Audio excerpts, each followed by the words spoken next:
তারানাথ ও প্রেতপুরীর জঙ্গলে। গত সপ্তাহে আমি আমার এক পুরনো বন্ধু ভূপতি চরণের বাড়ি যাই। আমায় বেশ কয়েক মাস ধরে পত্র মারফত তার দিচ্ছিল সে। চিঠিগুলি খুবই স্বাভাবিক, এখনো আমার কাছে আছে, তা তোমাদের দেখাবো। পুরনো বন্ধুকে তার বর্তমান উন্নত সচ্ছল অবস্থা দেখাবে বলেই এই আমন্ত্রণ। তার বাড়ি পৌঁছাতে আমায় বেশি বেগ পেতে হলো না। পুরুলিয়ার পাহাড় ঘেরা সবুজ প্রান্তরের মাঝে একটি ছোট্ট গ্রাম মাধবগড়। এর আগে আমি সেখানে কখনো যাইনি, তবুও কেন জানি না জায়গাটা আমার খুব চেনা লাগলো। এখানকার মানুষগুলোকেও কেমন যেন আগে দেখেছি।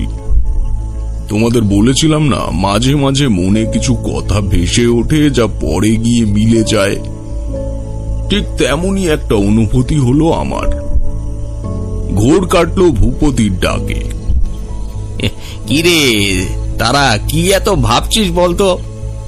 আজ তো প্রায় বিকেল হয়ে গেল। আজ তুই খাওয়া দাওয়া করে বিশ্রাম নে। কাল আমার জমি জমা যেটুকু করতে পেরেছি সব ঘুরে দেখাবো। ভূপতির কথা শুনে আমি তাকে অনুসরণ করে তার গৃহে প্রবেশ করলাম। খাওয়া দাওয়ার কথা তোমাদের আর বলবো না। এই জীবনে আতিথ্য যা পেয়েছি তার ফিরিস্তি খুলে বসলে কতগুলো দিন পার হয়ে যাবে তা বলতে পারবো না। খাওয়া দাওয়া করলাম ঠিকই, কিন্তু মন যেন পড়ে আছে সেই মুহূর্তটাতেই, যে সময় আমি গ্রামটিতে প্রবেশ করলাম। ভূপতি বলল, এই নে তো দেখি তামাকটা আগে যেমন করে শাস্তি তেমন করে শ্বাস দেখি। তামাক খেতে খেতে তোকে কেন ডেকে পাঠিয়েছি বলছি।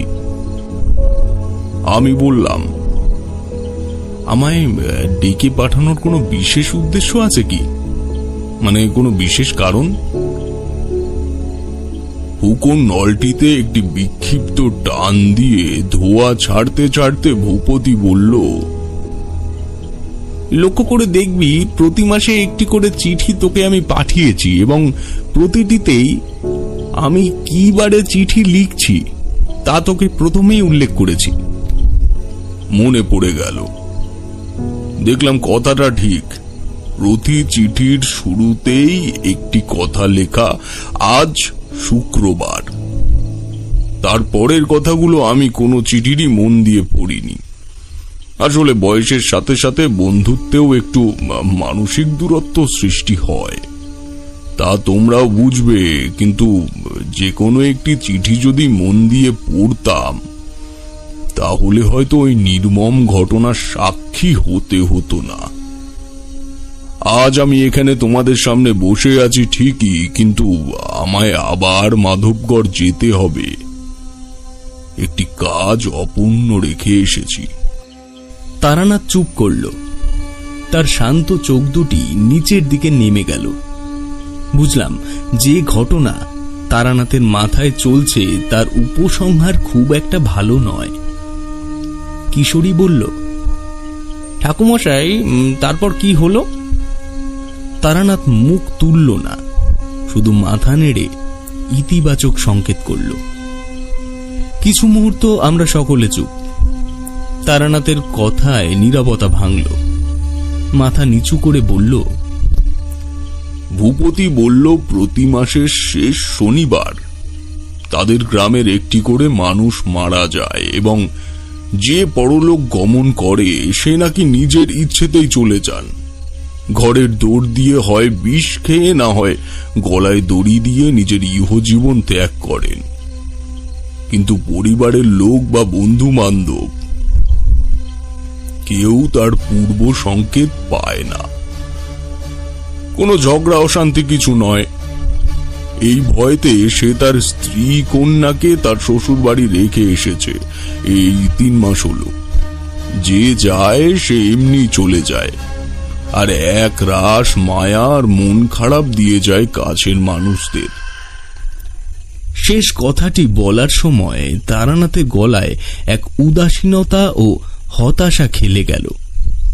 বুঝলাম ঘটনাটি আর যাই হোক, তারানাথ এই ঘটনায় আশানুরূপ ফল পায়নি। ধরা গলায় তারানাথ বলল, ভূপতির কথা শুনে মনের মধ্যে কেমন যেন সংকোচ হলো। একই দিনে প্রতি মাসে কিভাবে মানুষ মারা যায়, আর মারাই যদি যায় তার কারণ নেই কেন? এসব ভাবতে ভাবতে তামাক টানতে লাগলাম। মনের মধ্যে প্রশ্ন এলো, আমি এই ঘটনায় কিভাবে ভূমিকা নিতে পারি? পুলিশের কাছে যেতে বলবো কি এমন সময় হঠাৎ মাথায় এলো আজ শুক্রবার। উত্তেজিত ভাবে ভূপতিকে বললাম, এই আজ তো শুক্রবার, তার মানে তোর কথা অনুযায়ী কালকেও একজন আত্মহত্যা করবে, তাই তো? ভূপতি আমার হাত দুটি ধরে বলল, ভাই তারানাথ, আমার মনে হয় ও কাজ কোনো ডাইনি বা ভূত পিশাচের কাজ। তুই তো অনেক নাম করা তান্ত্রিক, কলকাতা শহরে তোর ভালো নাম ডাক আছে। তুই এই বিপদ থেকে আমাদের বাঁচা ভাই, আমাদের বাঁচা। আমি বুঝতে পারলাম এই মৃত্যু লীলা গ্রামে কি প্রকার আতঙ্ক ফেলেছে, কিন্তু এ যদি শুধুই ভূত পিশাচ বা ডাইনির প্রাদুর্ভাব হতো তাহলে আমি বুঝতে পারতাম। কিন্তু গ্রামের বাতাসের শান্ত ভাব আর ভূপতির ঘরের পাশে লাগানো কামিনী গাছ থেকে আসা তার মনোমুগ্ধকর সুবাস কোনো কালো শক্তির উপস্থিতির প্রকাশ করছে না। সবটাই খুব স্বাভাবিক। আমি বললাম, দেখ ভূপতি, আমার মনে হয় না এই বিষয়ে আমি কিছু করতে পারবো, তবে এই দিনে যখন এসেছি কালকের দিনটা আমি তোর এখানে থাকব। এই কথা বলে ওখানেই বালিশে হেলান দিয়ে চোখ বুঝলাম। এটুকু বলে তারানাথ উঠে দাঁড়ালো, শান্ত গলায় আমাদের দিকে তাকিয়ে বলল, দাঁড়াও, আমি ভাতটা দেখে আসি, কারণ এবার যে ঘটনা তোমাদের বলবো তা শুরু করলে আমি আর উঠতে পারবো না। তারানাথ চলে যেতে আমি কিশোরীর চোখের দিকে তাকালাম। দেখলাম কিশোরীও আমার মতন এক দৃষ্টে তারানাথের প্রস্থান পর্ব দেখছে। গলা ঝাড়া দিয়ে বললাম, কি এত ভাবছো? কিশোরী বলল, না মানে আমি ভাবছি ঠাকুরমশাই আজ খুব নিস্তেজ হয়ে পড়েছেন গল্প বলতে বলতে। অন্য গল্পগুলোতে তার ভূমিকা যেভাবে তিনি বোঝান, এক্ষেত্রে কিন্তু তেমন হচ্ছে না। এমন সময় উঠলেন, উফ। মিনিট পাঁচেক পর তারানাথ এলো। মাথা নিচু করে তক্তপোষে বসতেই কিশোরী বলল, এই নিন ঠাকুরমশাই, ফুলুরি খান। আসলে এতটা গভীরে চলে গেছিলাম না গল্প শুনতে শুনতে যে নিজের বিদায়কালে মনে রাখার মতো শেষ বন্ধু তোমাদের ভাবি বলেই আজ তোমাদের এখানে ডেকেছি। আমি কোনোদিন তোমাদের কোনো গল্প বলিনি, এবং এক্ষেত্রে তোমরা দুজন এমন প্রমাণের সাক্ষী হতে চলেছ যা মৃত্যুকাল পর্যন্ত ভুলতে পারবে না। কথাগুলি শান্ত গলায় বললেও কিশোরীর মুখ লজ্জায় নিচু হয়ে গেল। বুঝলাম এখান থেকে না বেরোনো পর্যন্ত ওহো আর কথা বলবে না। কিন্তু আমরা দুজন কোন বিষয়ে সাক্ষী হতে চলেছি? তারানাথ বলতে শুরু করল, হঠাৎ করে নতুন জায়গায় গেলে ঘুম ভালো হয় না। সেই রাত্রে আমারও তাই হলো। ভোরের দিকে এপাশ ওপাশ করতে করতে উঠে পড়লুম। তখনও রাতের স্মৃতি সূর্যের আলো মুছতে পারেনি। তবে এই গ্রামের মানুষের মধ্যে কি পরিমাণ ভয় কাজ করছে তা আরো একবার প্রমাণ পেলাম ভূপতির ধড়ফড় করে উঠে বসে পড়ায়। আমার উঠে পড়ার পূর্ব অবস্থানের পরিবর্তনের ফলে যেটুকু মৃদু শব্দ হয়েছে তাতেই সে জেগে গেছে। ঢোক গিলে ভূপতি বলল, কি হয়েছে? কি হয়েছে তারা? তুই উঠে পড়লি যে? আমি ওর পিঠে হাত রেখে বললুম, তুই নিশ্চিন্তে ঘুমা। ভূপতি, আমি যখন আছি তোর এত ভয় পাওয়ার কোনো দরকার নেই। এবং ব্যাপারটা যদি আমার হাতের মধ্যে থাকে, আমি তার নিষ্পত্তি না করে তোর গ্রাম থেকে যাব না। এই ব্যাপারে তুই নিশ্চিত থাক। আমার কথা শুনে একটা স্বস্তির নিঃশ্বাস ছেড়ে ভূপতি আবার শুয়ে পড়ল। আমার খুব খারাপ লাগছিল। ভাবছি কি করে আমি আমার ছোটবেলার বন্ধুকে রক্ষা করব। তারপর এই মাধবগড়, কি আছে এখানে যেটা আমায় কোনো পূর্ব ঘটনার দিকে ইঙ্গিত করছে? বারে বারে মনে হচ্ছে জায়গাটা আমার চেনা, অথবা কোনো এক চিন্তা ভাবনায় এমনই একটি জায়গা আমার মনের পটভূমি হয়েছিল। এসব ভাবতে ভাবতে ঘরের বাইরে এলাম। আলো আঁধারির মধ্যে কিছুটা হেঁটে ভূপতির ঘরের পাশের কামিনী ফুল গাছ তলায় এসে দাঁড়ালাম।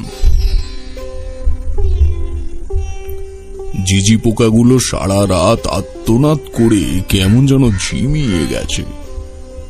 খুব ক্লান্ত গলায় দূরে একটি কাক ডাকছে। রাতের পৃথিবীতে যারা জীবিত থাকে তারা পুনরায় গা ঢাকা দেওয়ার তোড়জোড় করছে। এমন সময় বাঘাড়ে কি একটা পড়ল। হাত দিয়ে দেখি যেটি পড়েছে সেটি একটি কামিনী ফুল। আমি ফুলটি হাতে নিয়ে আবার ঘরে ফিরে এলাম। ঘরে ঢুকে দরজাটা ভেজিয়ে দেব বলে পেছনে ঘুরেছি। দরজার সোজাসুজি উঠোনের মাঝখানে তুলসী মন্দিরের পাশে আলো আধারিতে একটি প্রাণীর অবয়ব দেখতে পেলাম, যা একটু একটু করে দরজা লক্ষ্য করে এগিয়ে আসছে। কাছে আসতে দেখলাম আমাদের গ্রামের বটতলার সেই সাধু ভূপতির ঘরের দরজার পাশে এসে ত্রিশূল নিয়ে দাঁড়িয়ে আছে।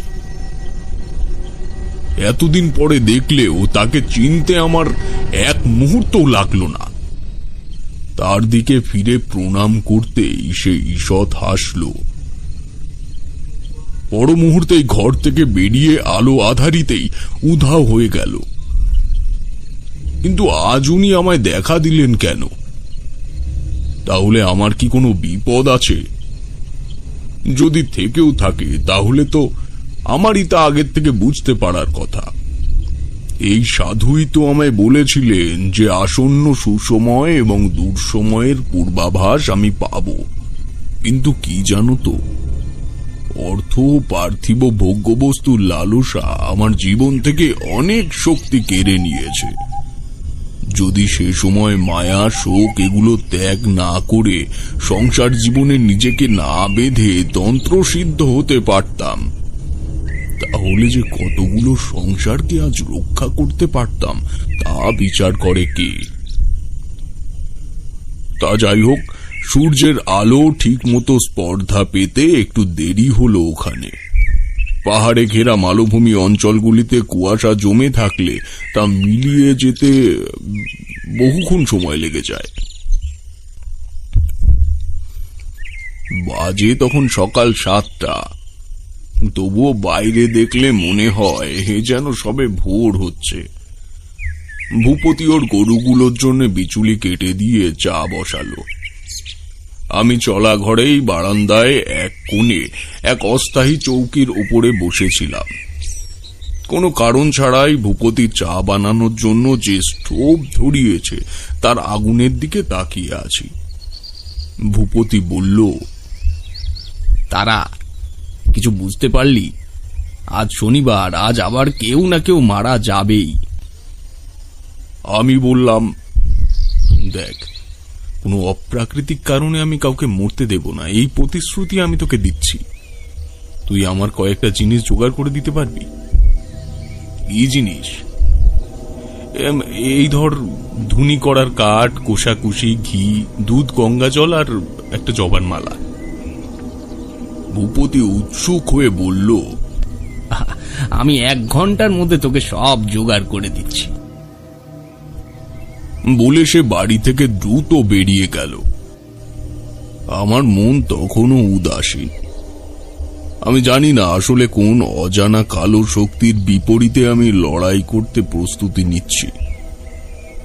সকাল 9টার সময় ভূপতির উঠোনের তুলসী পীরের ওপরে কুয়াশা কেটে দুফালি রোদ এসে পড়ল। ভূপতি তখনও ফেরেনি। ও ফিরল আরো মিনিট 20 পরে, কিন্তু ও একা আসেনি, ওর সাথে আরো 25 থেকে 30 জন এসেছে। আমার বুঝতে দেরি হলো না, এরা এই মাধবগড় গ্রামের অভাগা মানুষজন। প্রত্যেকের চোখ আমার দিকে এবং সব কটা চোখেই নিজের সংসারকে বাঁচানোর আশা। গ্রামে গঞ্জে কোনো খবর রটতে সময় লাগে না। ভূপতি যোগ্য সামগ্রী জোগাড় করার সময় যে টুকটাক মানুষের সাথে কথা বলেছে তাদের মাধ্যমেই পুরো গ্রামটি জেনে গেছে যে ভূপতির বাড়িতে নাকি এমন একজন মানুষ এসেছে যে এই অকাল মৃত্যু থেকে এই গ্রামকে রক্ষা করতে পারে। কি বলবো, ওদের বুঝতে না দিলেও আমার অবস্থা তখন ওদেরই মতন। আমিও জানি না এসব আটকাবে কি করে। সকলের উদ্দেশ্যে বললাম, মৃত্যু হতে পারে যেমন দড়ি বা ধারালো জিনিস ঘর থেকে সবাই সরিয়ে ফেলো, এবং বাড়ির সবাই আজকের বাকি দিনটুকু এক ঘরে থাকবে, কেউ কোনো কারণে বাইরে যাবে না। ভূপতি, এই গ্রামে কতগুলি বাড়ি আছে? ওই 24টা। আমি প্রত্যেকের বাড়িতে গিয়ে গৃহবন্ধন করে দিয়ে আসবো। এবার তোমরা যাও, আর দেরি করো না। সবাই হুড়মুড় করে চলে গেল। মনে মনে ভাবলাম, দেখি না, আমার মতো করে সম্পূর্ণ চেষ্টা করে দেখি। কিন্তু একটা ব্যাপার কিছুতেই মেলাতে পারলাম না। ওই সাধু আজ আমায় দেখা দিলেন কেন?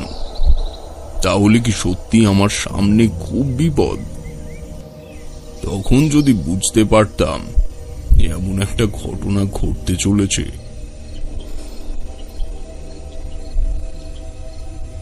তারানাথ আবার মাথা নিচু করল। কিশোরী নিচু গলায় বলল, ঠাকুরমশাই, সেদিন কি তবুও একজন মারা গেছে? খানিক চুপ করে থেকে ধরা গলায় তারানাথ বলল, হ্যাঁ গেছে, তবে বাকিটা তোমাদের একটু পরে বলছি। তোমরা খেয়ে নাও গিয়ে, আমি তোমাদের ভাত বেড়ে সাজিয়ে দিয়ে ঢেকে রেখে এসেছি। কিশোরী বলল, আপনি খাবেন না? তারানাথ মাথা নেড়ে না সূচক ইঙ্গিত করতেই আমি কিশোরীর হাত টেনে উঠিয়ে নিলাম। বুঝলাম তারানাথ মারাত্মক শোকাহত হয়েছেন এই ঘটনায়। আমরা খেয়ে দিয়ে এসে দেখি তারানাথ হুকোয় ঠিকরে লাগাচ্ছে। বললে, গরিবের বাড়ি কেমন খেলে? কিশোরী বলল, ছাড়ুন তো ওসব কথা, তারপর কি হলো বলুন। তারানাথ হুকোটা সরিয়ে রেখে আবার শুরু করল।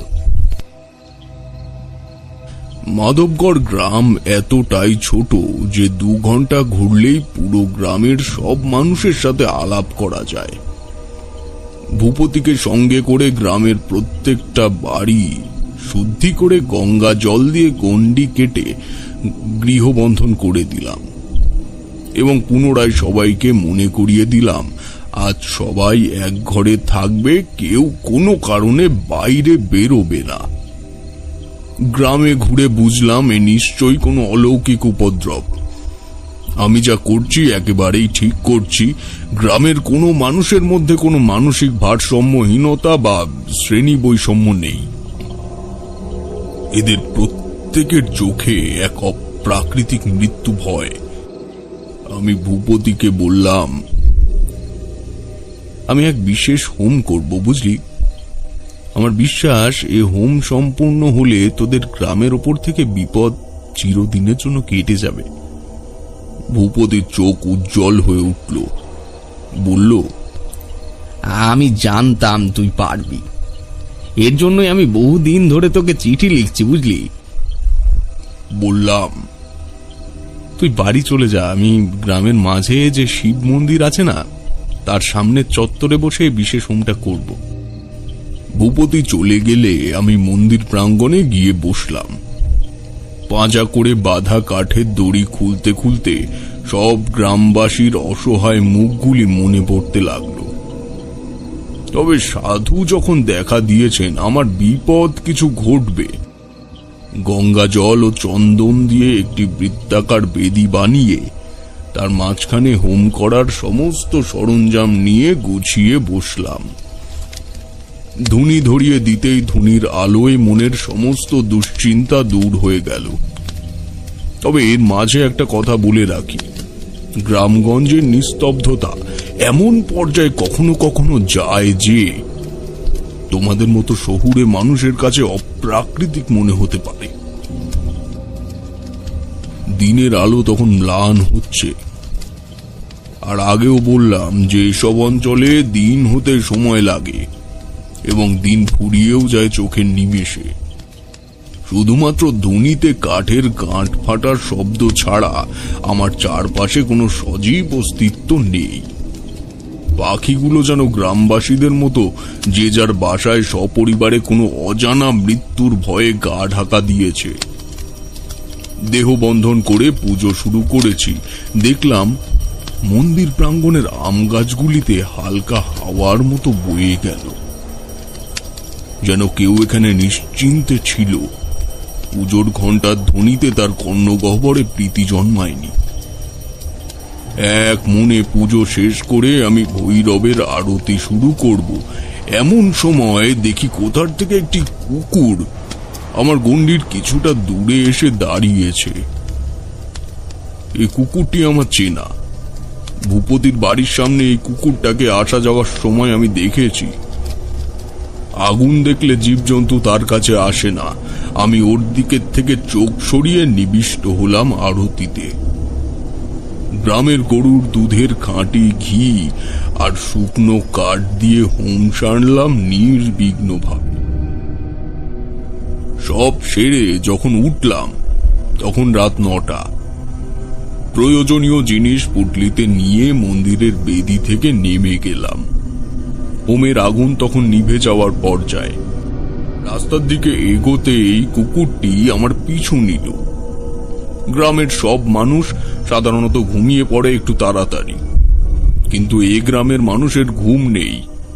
অজানা কারণে বাড়ির কোনো মানুষ যদি মারা যায় তাহলে কি আর চোখে ঘুম আসে? কিন্তু আমি এত নির্বিঘ্নে পুজো শেষ করলাম কি করে? মনে খচখচ তবুও যেন থামল না। ফেরার পথে আমি গ্রামের সব বাড়িগুলিতে খোঁজ নিলাম। প্রত্যেক বাড়ি যাই আর শুনি কারোর বাড়িতে কোনো ক্ষতি হয়েছে কিনা। আমায় দেখে সাহস করে গ্রামের 2-3টে ছেলেও আমার সাথে সাথে ঘুরতে লাগলো, আর তাদের পেছন পেছন কুকুরটা। গ্রাম পরিক্রমণ করে জানা গেল না, আজ কেউ মারা যায়নি। 6 মাস পর আজ এই প্রথম শনিবার যেদিন গ্রামের মানুষের কোনো অজ্ঞাত মৃত্যু সংবাদ পায়নি। আমার মনটাও অজানা খুশিতে ভরে উঠল। যাক, আর যাই হোক, যে শুভ লক্ষণেই হোক, এই মৃত্যুলীলার অবসান হয়েছে। তারানাথ চুপ করল। কিশোরী বলল, বাঁচা গেল, কিন্তু পরে আর খোঁজ নিয়েছেন? খোঁজ কার কাছে নেব? গ্রামের সব বাড়ি ঘুরে যখন ভূপতির বাড়ি পৌঁছালাম তখন রাত 12টা। যে কুকুরটা পিছু করছিল আমায় পাশ কাটিয়ে উঠোনের মাঝখানে তুলসী পীঠের পাশে দাঁড়িয়ে কেঁদে উঠল। আমি বুঝলাম কেন আমার হোমে কোনো বিঘ্ন ঘটেনি। শয়তান যা করার তা আমার হোম শুরু করার আগেই করে দিয়ে গেছে। বয়সের সাথে সাথে মানুষের সতর্কতা যে কমে যায় তা বুঝতে পারলাম বাড়ি থেকে বেরিয়ে সব বাড়ি গাত্র বন্ধন করে আর বাড়ি ঢুকিনি। সুতরাং এ বাড়িতে কোনো অন্যায় বা অলৌকিক শক্তি প্রবেশ করতে সংকোচ বোধ করবে না। আমি আকুল হয়ে ছুটে গিয়ে ডাকলাম, হে ভূপতি, ভূপতি, ভূপতি। ঘরে গিয়ে যে দৃশ্য দেখলাম তা না দেখলেই বোধহয় ভালো হতো। আমার ছোটবেলার বন্ধু, যে আমার কাছে গ্রামের মানুষের জীবন সুরক্ষা চেয়েছিল, সে আমার অসতর্কতার ফলেই চলে গেল। দুঃখ কষ্ট জিনিসটা খুব বেশি গ্রাস করে না আমায়, তোমরা তো জানো। কিন্তু সেদিন নিজের চোখ দুটো আর স্পর্ধা করতে পারল না। কিশোরী বলল, মারা গেল? শুধু মারা যায়নি, ওর ঘাড় মোটকে পেছনের দিকে ঘুরিয়ে দিয়েছে কেউ। এটা কোনো মানুষের কাজ হতে পারে না। সুতরাং হ্যাঁ, তোমরা ঠিকই ধরেছ, এমন কোন কাপালিক যে প্রতি শনিবার বেতাল জাগিয়ে মাধবগঞ্জে পাঠায়। তার কারণ আমি ধরতে পারিনি, তবে ও গ্রামে আমার আর কোনো মর্যাদা নেই। গ্রামবাসীকে বাঁচাতে যে বাড়িতে উঠলাম, সে বাড়ির বন্ধুকেই বাঁচাতে পারলাম না। এই নিয়ে লোকের অনেক কানাঘুষো শুনে ভূপতির অন্তিম সৎকার করে ফিরে এলাম। কিশোরী বলল, তাহলে কি এভাবেই চলবে? দুষ্ট কাপালিক শাস্তি পাবে না কোনো? আপনি চুপ করে চলে এলেন কেন? তারানাথের চোখ লাল হয়ে উঠল। চোয়াল শক্ত করে বলল, শাস্তি পাবে। তোমরা যাবে এবার আমার সাথে।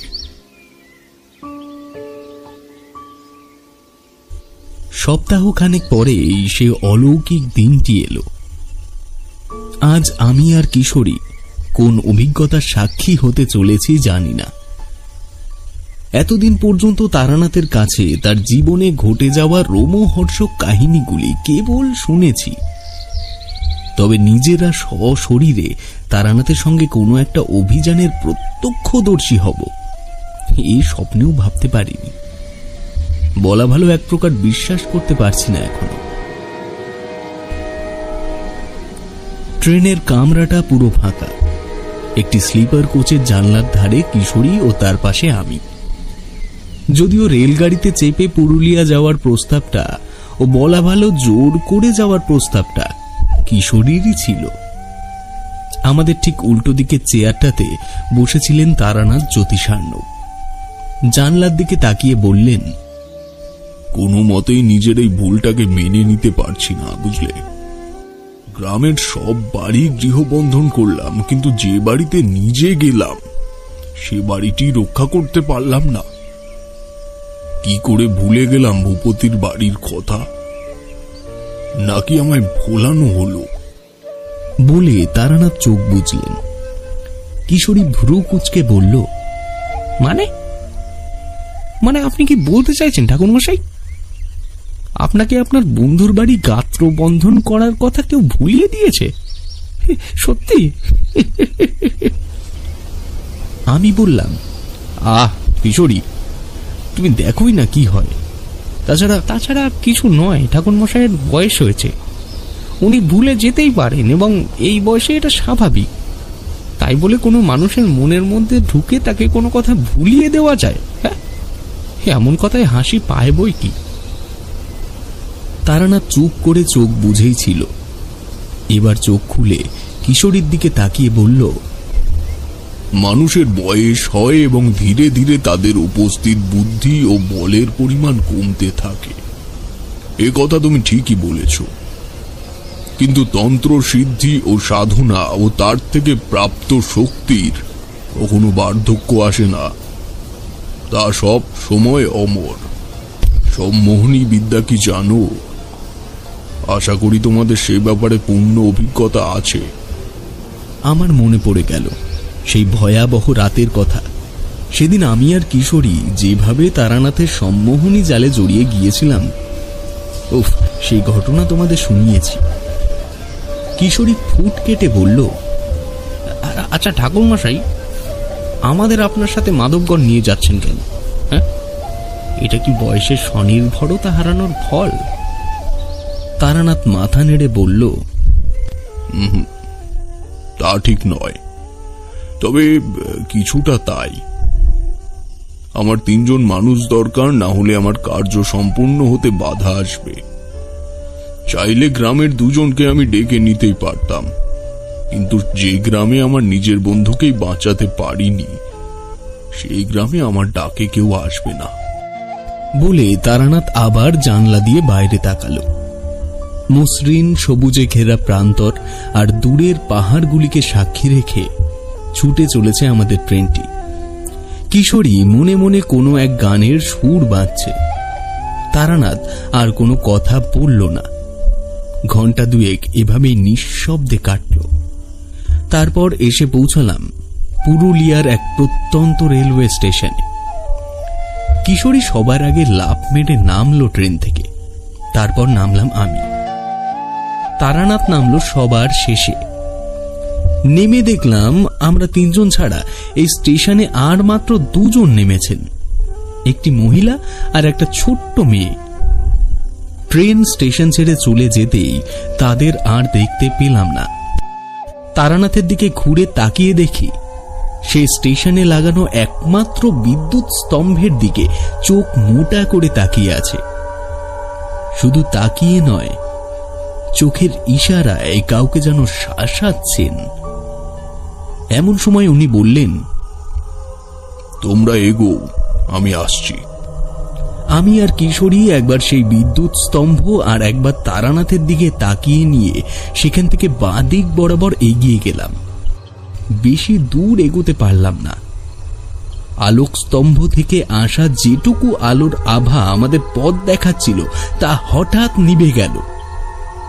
সঙ্গে সঙ্গে ঘুরে পেছনে তাকালাম। পেছনে দুর্ভেদ্য অন্ধকার, কালো রাতের থেকেও কালো অন্ধকার। কিশোরী ডাকল, ঠাকুরমশাই, ঠাকুরমশাই। ভায়া, ঠাকুরমশাইয়ের কিছু হলো না তো? ভয়ার্ত কণ্ঠে বললাম, মানে কি হবে, কি বলছো তুমি? এমন সময় কালো অন্ধকার ভেদ করে পরিচিত কণ্ঠ শুনতে পেলাম। এতক্ষণে মাত্র এটুকু এলে, চলো যাওয়া যাক। আমরা কেউই তারানাথের কাছে কি ঘটেছে জিজ্ঞেস করলাম না, কারণ বুঝেছি উনি কিছু বলবেন না। তবে কোনো একটা কাজে তিনি যে সফল হয়ে ফিরছেন তা তার মুখ দেখে বোঝা যায়। রাত 8:20। কলকাতার এমন সময়কে সন্ধ্যা বলা হয়, কিন্তু যে জায়গায় আমরা এখন আছি সে জায়গা আমাদের প্রতি সময় বুঝিয়ে দিচ্ছে যে আমরা যে প্রকৃতিতে অভ্যস্ত এটা তা নয়। এ যেন অন্য কোনো পৃথিবী। রাতের কালিমা যেন আমাদের আষ্টে পিষ্টে ধরতে চাইছে। তারানাথ বলল, ভূপতির বাড়ি বেশি দূর নয়, কারণ ওর বাড়ির উঠোন থেকে আমি ট্রেনের আওয়াজ শুনেছি। কিশোরী বলল, গা ছমছমের জায়গা বটে। দেখুন তো, ওই যে একটা আলো দেখা যাচ্ছে না? অন্ধকারে কোন দিকে দেখালো বুঝতে পারলাম না, তবে দূরে দেখলাম কালো অন্ধকারকে ভেদ করে একটা হলদে আলোর আভা বেরোতে চাইছে। অগত্যা সেদিকেই 3 জন এগোতে থাকলাম। আলোর কাছে পৌঁছে দেখলাম এটি একটি সাইনবোর্ড, এবং সাইনবোর্ডকে কেন্দ্র করেই এই আলোটির উপস্থিতি। শ্যাওলা পড়া সাইনবোর্ডের হলদে রংটি কালচে হয়ে এসেছে এবং তাতে অপরিষ্কার কম্পিত হাতে লেখা আছে মাধবগড়। তারানাথ বলল, এই জায়গায় এসেই আগেরবার আমার কেমন যেন মনে হয়েছিল। কোনো বিপদের সংকেত নয়, কিন্তু তবে কেমন যেন ঘটে যাওয়া ঘটনাকে নিজের চোখের সামনে আবার দেখছি, এমন কিছু। যাই হোক, বেশি দূরে নয়, চলো সামনেই ভূপতির ভিটে। তারানাথকে এবার আমরা অনুসরণ করলাম। হঠাৎ কানের পাশ থেকে কনকনে ঠান্ডা হাওয়া বইতে লাগলো। দূরের গাছের পাতাগুলো যেন হেলে দুলে নিজের অস্তিত্বের জানান দিতে লাগলো। কালো অন্ধকারে আকাশ দেখতে না পেলেও সাদা মেঘের ভেতর দিয়ে সুতোর মতো সাদা রেখা তৈরি করে এক ঝলকের জন্য আমাদের বর্তমান প্রকৃতিকে দেখিয়ে দিল। কিশোরী বলল, মনে হয় প্রচন্ড ঝড় বৃষ্টি হবে, তবে এত মেঘ আকাশে ছিল তা আগে বুঝতে পারিনি। ঠাকুরমশাই, আর কত দূর? তারানাথ বলল, এসে পড়েছি কাছাকাছি, ওই দেখো তার সংকেত। বলে তারানাথ নিচের দিকে ইঙ্গিত করল। হঠাৎ বিদ্যুতের ঝলকানিতে দেখলাম একটা কুকুর তারানাথের সামনে এসে জিভ বার করে লেজ নাড়ছে। কুকুর পরিচিত মানুষ দেখলে যেমন আচরণ করে ঠিক তেমন। বুঝতে অসুবিধা হলো না, এটি তারানাথের মৃত বাল্যবন্ধু ভূপতিচরণের কুকুর। তারানাথ এর কথা আমাদের আগেই বলেছে। কুকুরটা আমাদের আগে আগে চলতে লাগলো। তাকে অনুসরণ করে মিনিট দুয়েক হাঁটার পর আমরা এসে পৌঁছালাম একটা মাটির পাঁচিল দেওয়া দোচালা বাড়ির সামনে। বাড়ির ভেতরে একটা তেলের বাতি জ্বলছে। তারানাথই সবার আগে উঠোনে পা দিল। সঙ্গে সঙ্গে পাশের কোনো এক বাড়ি থেকে ভেসে এলো শাঁখে ফু দেওয়ার আওয়াজ। দেখলাম বাড়ির একমাত্র আলোটি যেখানে জ্বলছিল সেখান থেকে সরে গিয়ে দরজার কাছে এলো। দরজার কাছে দেখলাম আলোটি হাতে নিয়ে একজন মহিলা এসে দাঁড়িয়েছে। তারানাথকে দেখে বলল, আপনি কে? মানে আপনাকে তো ঠিক চিনতে পারলাম না। তারানাথ বলল, আমি ভূপতিচরণের বাল্যবন্ধু, ওর মৃত্যু লগ্নে আমি এখানে ছিলাম। সঙ্গে সঙ্গে মহিলাটির চোখ লাল হয়ে গেল। ক্রুদ্ধ কণ্ঠে বলল, আপনি আপনি আমার স্বামীকে খেয়েছেন আর এখন এসেছেন আমায় আর আমার মেয়েকে খেতে? যান, বেরিয়ে যান বলছি, বেরিয়ে যান আমার বাড়ি থেকে, নইলে কিন্তু আমি এক্ষুনি পুলিশ বাবুর বাড়ি যাব। কিশোরী প্রতিবাদ জানিয়ে বলল, দেখুন, এখানে এসেছি আপনার স্বামীর হত্যার আসল কারণ খুঁজতে। আর হ্যাঁ, ঠাকুর মশাই আপনার স্বামীকে খায়নি। যদি এই কাজ উনি করতেন তবে এখানে উনি ফিরে আসতেন না। ঠাকুর মশাই চলুন, এখানে আর এক মুহূর্ত নয়, চলুন চলুন। বলে সে উঠোন থেকে বেরিয়ে পাঁচিলের বাইরে গিয়ে দাঁড়ালো। মহিলাটি বলল, হ্যাঁ যান যান, আমার বাড়িতে ওসব ভণ্ডামি টন্ডামি চলবে না। ভণ্ডামি করে আমার স্বামীটাকে। তারানাথ আর আমি নিশ্চুপ হয়ে বাড়ি থেকে বেরিয়ে এলাম। তারানাথকে এমন ভাবে কেউ কথা বলল এবং তারানাথ কোনো জবাব দিল না, এমন ঘটনা আমার সামনে ঘটবে কখনো আমি আশা করিনি। তবে ওনার চুপ থাকাটাই যে কোনো বড় উত্তরের সূচনা তা আমরা জানি। উত্তর এই মহিলা পাবেন ঠিক সময় এলেই। তারানাথ ও আমি উঠোন পেরিয়ে কিশোরীর কাছে এসে দাঁড়াতেই শুনতে পেলাম মহিলাটি সজোরে দরজার কপাটটি আটকে দিলেন। কিশোরী কিছু বলতে যাবে এমন সময়, প্রণাম নেবেন ঠাকুর মশাই, আমার নাম মৃত্যুঞ্জয় ভট্টাচার্য। যদি কিছু না মনে করেন আপনারা এই অধমের বাড়িতে আশ্রয় নিতে পারেন। কথাটি এলো আমাদের বাঁ দিক থেকে। অন্ধকারে কোনো একজন আগন্তুক এসে ঠিক আমাদের পাশে দাঁড়িয়েছে, তা আমরা কেউ বুঝতে পারলাম না। অদৃশ্য অতিথি বলল, চিন্তা করে সময় নষ্ট করবেন না, আজ রাতটা আপনাদের কাছে অনেক গুরুত্বপূর্ণ। দেরি কেন করছেন? কিশোরীর মাথা খুঁজে ছিল, তীব্র গলায় বলল, কে হে তুমি? আর তুমি কি করে জানো আমাদের কি কাজ আর কি না? তাছাড়া তারানাথ বাধা দিয়ে বলল, আজকে দিনটা পোড়ালে কাল থেকে পূর্ণিমা, আর আমার কাজটা এই কারণে আজই করতে হবে। চলুন ভট্টাচার্য মশাই। আমি আর কিশোরী দুজন দুজনের মুখ চাওয়াচাই করলাম।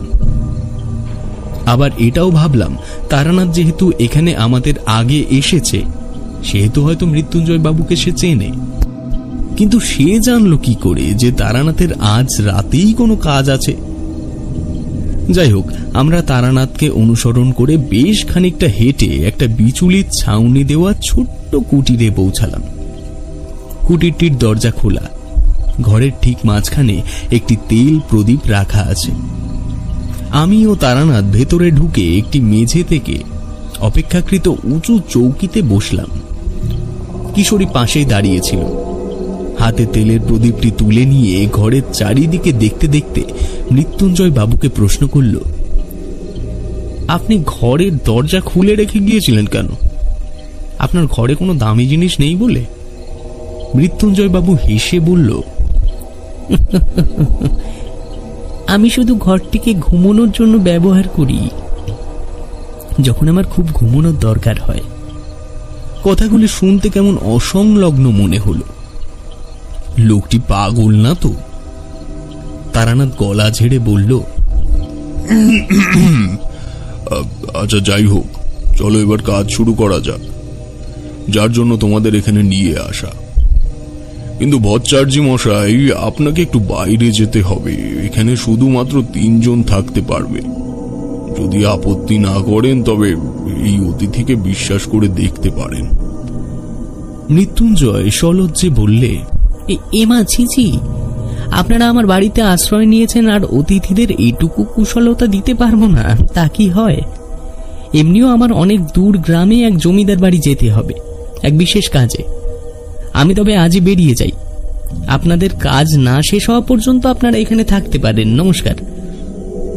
বলে সে পেছন ঘুরতেই কিশোরী জিজ্ঞাসা করল, জমিদার বাড়িতে কি কাজ তোমার? মৃত্যুঞ্জয় বাবু পেছনে না ঘুরেই বলল, তথাস্তু। বলে সে চলে গেল। কিশোরী, আমিও তারানাথ মুখ চাওয়াচাই করলাম।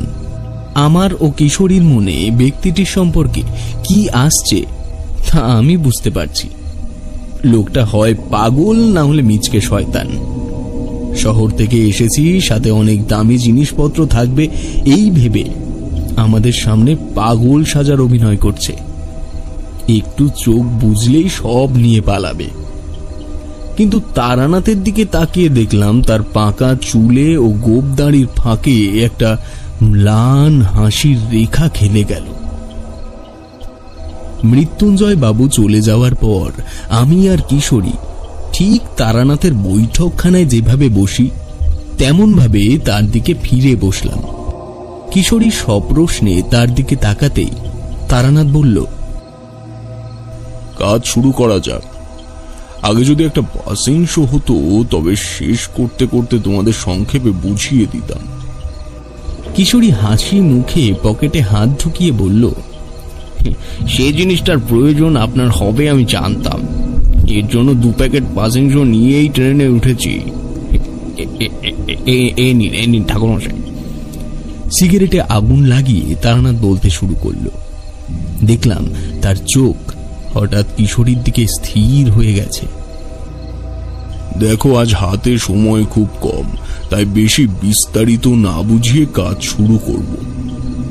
আমি এখানে একজনকে ডাকব, যে ভূপতিকে কে মেরেছে তা বলে দিতে পারবে, এবং তার কথা অনুযায়ী আমরা পরবর্তী পদক্ষেপ নেব।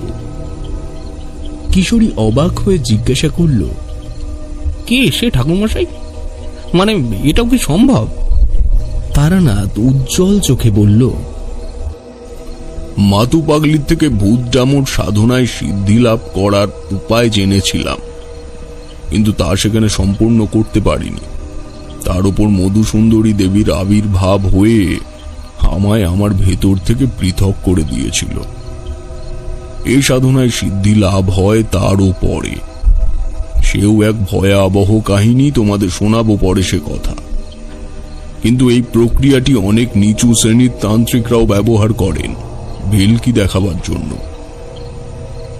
ভাবিনি আমায় কখনো এই সাধনার আশ্রয় নিতে হবে। কেন হচ্ছে বা আমার শক্তি কিভাবে লোপ পেয়েছে তা তোমরা তো জানো। কিশোরী উৎসুক হয়ে বলল, শুরু করুন ঠাকুরমশাই। যদি সত্যি ভূপতি বাবুর হত্যাকারীর ঠিকানা জানতে পারি, এক মুহূর্ত অপেক্ষা করব না। বলে তারানাথের দিকে একটু এগিয়ে বসল কিশোরী।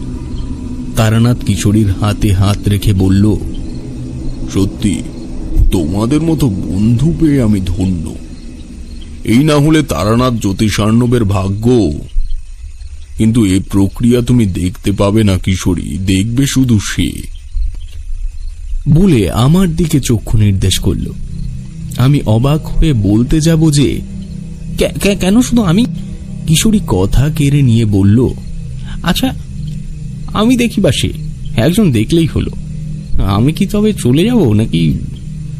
তারানাথ শান্ত কণ্ঠে বলল, তুমি কোথাও যাবে না। তোমায় ছাড়া এই প্রক্রিয়া হবে না। একটু বলে দিই, এই প্রক্রিয়াতে সাধারণত 3 জন মানুষের প্রয়োজন হয়। তার ভেতরে সব থেকে দুর্বল মানুষটির মধ্যে পূর্বে মৃত ব্যক্তিটির আবির্ভাব ঘটে। কিন্তু এক্ষেত্রে আমি সব থেকে শক্তিশালী মানুষটির মধ্যে তাকে আনতে চাইছি, কারণ মৃত্যুর পর যে কোনো ব্যক্তির আত্মা এক পাশবিক শক্তি ধারণ করে। তাই তার আগমনের মাধ্যমটি যদি দুর্বল হয়, সে সেই মাধ্যমটিকেও ফেরার সময় নিয়ে যেতে পারে তার সাথে। এটুকু বলে তীক্ষ্ণ দৃষ্টিতে কিশোরীর দিকে তাকালো। কিশোরী হয়তো কিছু একটা ভাবছিল। জোর করে ঘোর কাটিয়ে হেসে বলল, আপনার যেটা ঠিক মনে হয় আপনি করুন, তবে তুমি কিন্তু আমায় সবটা বলবে। বলে আমার দিকে তাকালো। আমি বললাম, আমি তোমায় সব বলবো এই ব্যাপারে, তুমি নিশ্চিত থাকো। তারানাথ তার পুটলি থেকে একটি ছোট্ট শেকড় বার করে একটি সুতো দিয়ে সেটাকে বাঁধল। তারপর আমার দিকে ফিরে বলল, দাও, তোমার হাতটা দাও। এটাকে তোমার হাতে বাঁধবো আমার দরকার হবে না, কারণ এই সমস্ত শক্তি আমায় স্পর্শ করতে পারবে না। চাইলে আমি দেহ বন্ধন করে নিতে পারতাম, কিন্তু তাতে ভূপতির কষ্ট হবে। বলতে বলতে তারানাথ উঠে দাঁড়ালো। ঘরের একমাত্র আলোক উৎসটিকে ফু দিয়ে নিভিয়ে দিয়ে আবার এসে পূর্বস্থানে বসল। বলল, এবার আমরা দুজন এক মনে ভূপতিকে ডাকব, যেন ভূপতি এসে কিশোরীর মাধ্যমে আমাদের জানান দিয়ে যায়। বলে সে চুপ করল। ঘরের মধ্যে কুচকুচে অন্ধকার। বাইরের থেকে ঝিঝি পোকারা এক মনে যেন আমাদের সাথে ভূপতিকে ডাকছে। আমার খুব কাছেই একটা ঘুঘরো পোকা ঘরটির পুরনো বাঁশের মধ্যে কাঠ খাওয়ার আওয়াজ করে চলেছে নিরন্তর। গ্রামে কি কোনো মানুষ নেই, বা কোনো কুকুর বা হাঁস মুরগি জাতীয় কিছু? সবাই এত শান্ত কেন? ভূপতি কি আদৌ শুনতে পাচ্ছে আমাদের ডাক? এভাবে কতক্ষণ কাটলো জানি না। নীরবতা ভাঙল তারানাথের গলায়। ভূপতি, তুই কি আছিস? আসলে একটু কথা বল। কোনো শব্দ নেই, এমনকি কিশোরীও কিছু বলল না। আমি আরো মগ্ন হলাম ভূপতির ধ্যানে। সম্ভবত ঘন্টা দুয়েক পর তারানাথ বলল, মোমবাতিটা জ্বালো, হয়তো আজও আসবে না। কখনো কখনো এমন হয়, এই স্থানটি ওর হয়তো পছন্দ নয়। আমি মোমবাতি জ্বাললাম। ঘন কালো অন্ধকারের মধ্যে হঠাৎ আলোর আবির্ভাব হলে কিছু মুহূর্ত চোখ ধাঁধিয়ে থাকে। ধীরে ধীরে ধাতস্থ হচ্ছি, হঠাৎ তারানাথ চেঁচিয়ে উঠল, কিশোরী, কিশোরী, কোথায় আছো তুমি? কিশোরী! দেখলাম সত্যি ঘরে আমি আর তারানাথ ছাড়া কেউ নেই। কোথায় গেল কিশোরী? তাছাড়া কোথাও গেলে তো বুঝতাম, কিছু তো শব্দ হতো। আমি উন্মাদ হয়ে উঠলাম। কিশোরী, কিশোরী, তুমি তুমি মস্করা করো না এমন সময়, এগুলো ভালো লাগে না। এমন সময় ঘরটির দরজার সামনে একটি লালচে রঙের আভা ফুটে উঠল। আমি উঠে এগিয়ে যেতেই তারানাথ বলল, দাঁড়াও, আমি দেখছি। বলে তারানাথ আমার সামনে এলো। আমি ঠিক তারানাথের পেছনে অবাক চোখে সেই লালচে আভার দিকে তাকিয়ে রয়েছি। দেখলাম রংটি ধীরে ধীরে আরো গাঢ় হচ্ছে, এতটাই গাঢ় যে সে আলোর দিকে তাকিয়ে থাকলে মানুষের দৃষ্টিশক্তি চলে যেতে পারে। আর সহ্য করতে না পেরে চোখ বুঝলাম। মিনিট দুয়েক পরে নাকে একটি বিশ্রী গন্ধ পেলাম। মদের গন্ধ কি? এমন সময় তারানাথ বলল, ঠাকুর, আপনি? তবে কি ঠাকুর, আমার কোনো বিপদ হবে? আমার একজন কাছের বন্ধু এইমাত্র নিখোঁজ হয়েছে। আমার বাল্য বন্ধু ভূপতি, তাকে হারিয়েছে আমি কিছুদিন আগে। আমায় একটা পথ বাতলে দিন ঠাকুর। আমি তারানাথের পেছন থেকে উকি মেরে দেখলাম একজন জটা জুটো ধারী সাধু গোছের লোকের আগমন হয়েছে। তারানাথের কথা শেষ হওয়ায় সে স্থির দৃষ্টিতে তারানাথের দিকে তাকিয়ে বীর বীর করে কি যেন বলল। তারপর তার দৃষ্টি পড়ল আমার দিকে। কি ভয়ঙ্কর চোখের মনি!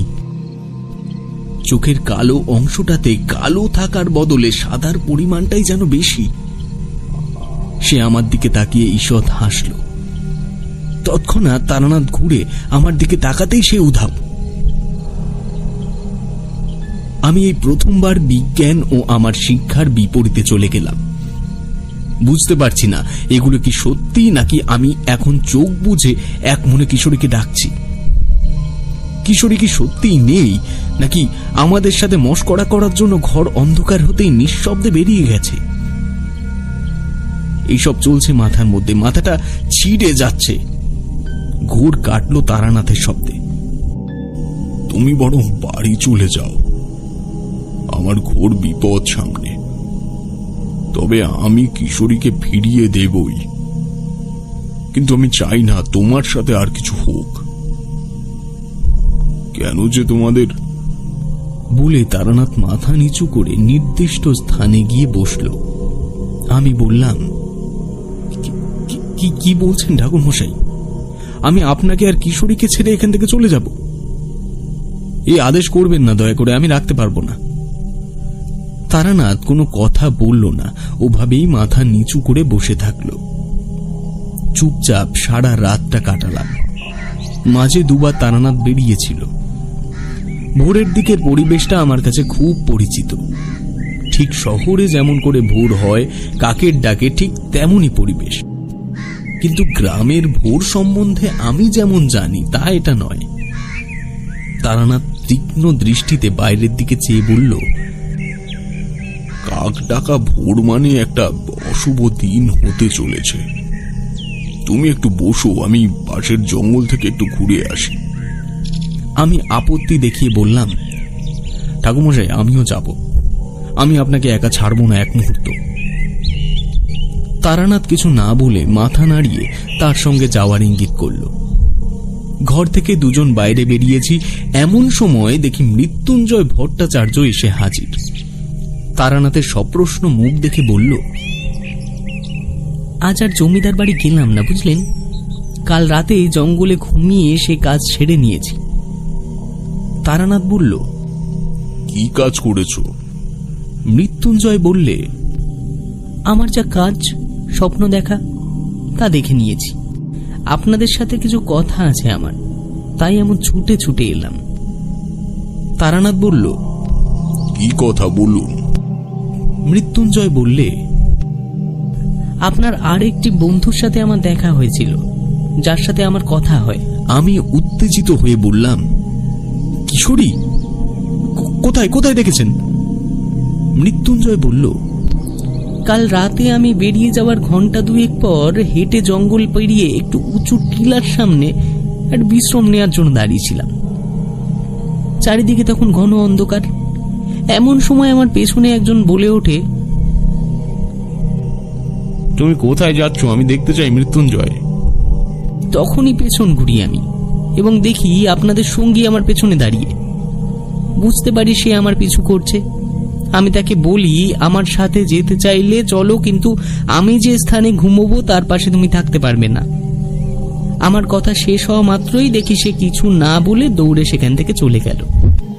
বেশ কিছুক্ষণ তাকে খুঁজলাম, ডাকলাম, কিন্তু কোনো সাড়া পেলাম না। তারপর আমি আবার আগের স্থানে ফিরে আসি এবং সেখানে ঘুমিয়ে পড়ি। এইটুকু বলে মৃত্যুঞ্জয় থামল। তারানাথ উজ্জ্বল দৃষ্টিতে বলল, কোন দিকে সেই টিলা? আমাদের নিয়ে যেতে পারবেন আপনি? মৃত্যুঞ্জয় হেসে বললে, আমি রাস্তা বলে দিতে পারি, তবে আমি যেতে পারবো না, আজ আমার একটু কাজ আছে। তারানাথ বলল, তবে তাই করুন, আপনি পথ বাতলে দিন। কিশোরীকে সুস্থ অবস্থায় পেতে হবে আমায়, নইলে আমার জন্য এদের বড় বিপদ হয়ে যাবে। মৃত্যুঞ্জয় উত্তর দিকে ঘন জঙ্গল বিশিষ্ট অঞ্চলের দিকে নির্দেশ করে বলল, ওই জঙ্গলের মধ্যে দিয়ে দেখবেন একটা পায়ে হাঁটা সুরকি চলে গেছে। ওই সুরকি ধরে টানা ঘন্টা দুয়েক হাঁটার পর দেখবেন একটা উঁচু টিলার পাদদেশে পথটি শেষ হয়ে গেছে। গ্রামের কাঠুরিরা ওর থেকে বেশি আর যায় না। ওই স্থানটিতে পৌঁছে দেখবেন একটি মস্ত বড় শিরীষ গাছ আছে। গাছটির নিচে গিয়ে দাঁড়ালেই আপনার তৃতীয় বন্ধুর খোঁজ পেয়ে যাবেন। বলে নমস্কার জানিয়ে মৃত্যুঞ্জয় তার কুটিরে ঢুকে গেল। তারানাথের দিকে তাকালাম, দেখলাম সে চোখ বুজে কি যেন গুছিয়ে নিচ্ছে মনে মনে, ঠিক গল্প বলার আগে যেমন করে গুছিয়ে নেয়। তারপর হাত দিয়ে আমায় তাকে অনুসরণ করার ইঙ্গিত দিয়ে হাঁটতে শুরু করল। কাল রাতে যে ব্যক্তি এসেছিলেন মৃত্যুঞ্জয় বাবুর দরজার সামনে, সে ব্যক্তিটার মুখ কেন জানি না আমার চোখের সামনে একবার ভেসে উঠল। অনেক জোর করে সেই মুখের ছবিটি মনের থেকে সরিয়ে সামনের স্বপ্নের মতো সুন্দর প্রাকৃতিক সৌন্দর্যে দৃষ্টিবন্ধন করলাম। এরকম সৌন্দর্য কে যে কাল রাতের কালো অন্ধকার ঢেকে রেখেছিল তা বিশ্বাসই হয় না। সরু পথের সামনে এসে যখন পৌঁছালাম, দেখলাম দূরে নিবিড় ঘন জঙ্গলের মধ্যে দিয়ে একটা উঁচু পাহাড় মাথা তুলে রয়েছে। এইটাকে বোধহয় টিলা বলছিলেন। তারানাথ সরু পথ ধরল, তার পেছনে আমি। এক মনে নিচের দিকে তাকিয়ে হেঁটে চলেছে সে। চলার পথে কোনো কিছু হারিয়ে গেলে যেভাবে মানুষ চলে ঠিক তেমনি কিছু খুঁজতে খুঁজতে এগোচ্ছে। এত রকমের পাখি যে এদেশে আছে তাই জঙ্গলে না এলে বুঝতে পারতাম না। পাখি দেখতে দেখতে এগোচ্ছি ও মাঝে মাঝে আশেপাশের মোটা মোটা গাছগুলির পেছনে দাঁড়িয়ে দাঁড়িয়ে দেখে নিচ্ছি। কিশোরীকে যতদূর চিনি এমন মশকরাও করতেই পারে। হঠাৎ তারানাথ থমকে দাঁড়াল। দেখলাম আমার উত্তর পশ্চিম দিকের একটি মোটা শিরীষ গাছের দিকে সে এক দৃষ্টে তাকিয়ে আছে। তার দৃষ্টি অনুসরণ করতেই আমার গায়ের রক্ত ও শরীরের শক্তি মুহূর্তে মিলিয়ে গেল। বললাম, ঠাকুরমশাই, এ কি হয়ে গেল? এ কি বলে মাটিতে পড়ে গেলাম। দেখলাম কিশোরী মৃত অবস্থায় ওই গাছটির সব থেকে উঁচু ডালে ঝুলছে। ও আত্মহত্যা করেছে, কিন্তু কেন?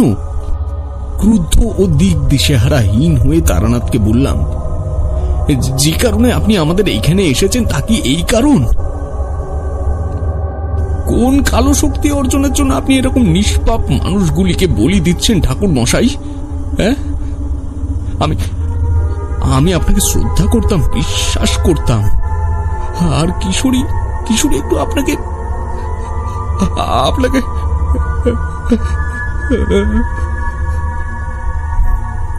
কথা বলার শক্তি যেন হারিয়ে ফেলেছি। তখন মনে মনে ভাবছি, এ কোন মানুষের কথা এতদিন শুনিয়েছি তোমাদের? নিজেদের মধ্যে কোন অন্ধবিশ্বাসকে প্রশ্রয় দিয়েছি?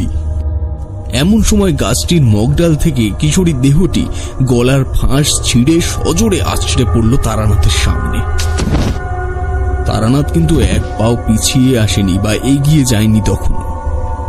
শুধু তার দৃষ্টি গাছের মগডাল থেকে এখন নিচে দেহটির দিকে নেমেছে। তারপর যা ঘটেছে আমার দুটি চোখের সামনে, তা আমি মৃত্যুর পরেও যদি ইহজীবনের কোনো কথা মনে থাকে তাই এই দিনটি হবে, এই ব্যাপারে আমি নিশ্চিত। দেখলাম উপুর হয়ে পড়ে থাকা কিশোরীর মৃতদেহটি ধীরে ধীরে সোজা হলো। ঘাড় এবং কানের পাশের হাড়গুলি ভেঙে রক্তাক্ত অবস্থায় দপ দপ করে কাঁপছে। বাগালে তিলটি ছাড়া এই মুখ যে কিশোরীর মুখ তা বোঝার উপায় নেই। মরা মাছের মতো ফ্যাকাশে হয়ে গেছে তার শরীর। রক্তের গন্ধ এমন নয় যে ভয়াবহ বিশ্রী গন্ধ বেরোচ্ছে তার রক্ত থেকে। তারানাথের দিকে তাকিয়ে একটি ছোট্ট পৈশাচিক হাসি হাসল, বলল,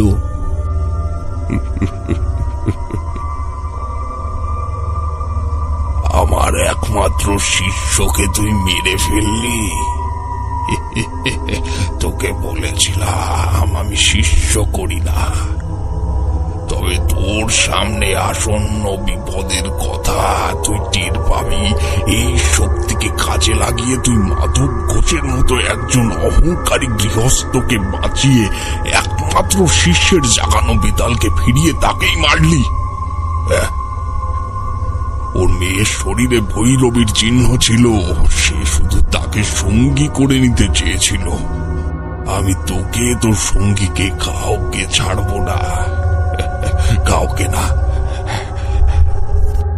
এই গলার স্বর কিশোরীর নয়। তবে কি সেই দুষ্টু কাপালিকের তন্ত্রগুরু? তারানাথ বলেছিল এক গ্রামে মাধব ঘোষ নামে এক সজ্জন ব্যক্তিকে এবং তার মেয়েকে রক্ষা করেছিল সে একজন কুচক্রী কাপালিকের হাত থেকে।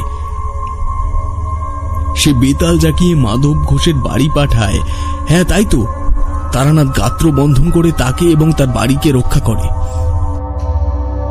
তারানাথ অবাক হয়ে বলল, ঠাকুর, সে যেটা করতে যাচ্ছিল তা ন্যায় কর্ম নয়।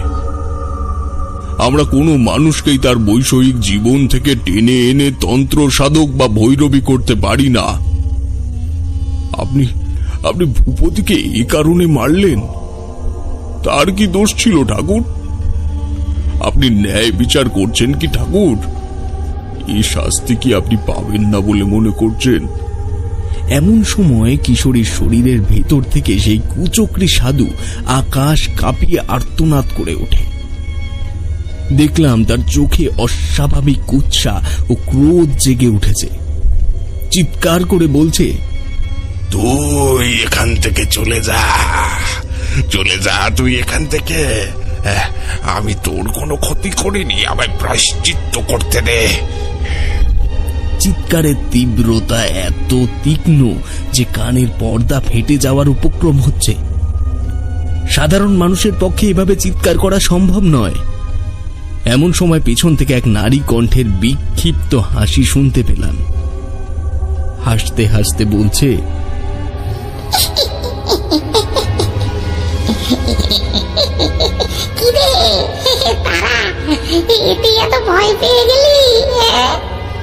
সাথে সাথে ঘুরে পিছনে দেখলাম।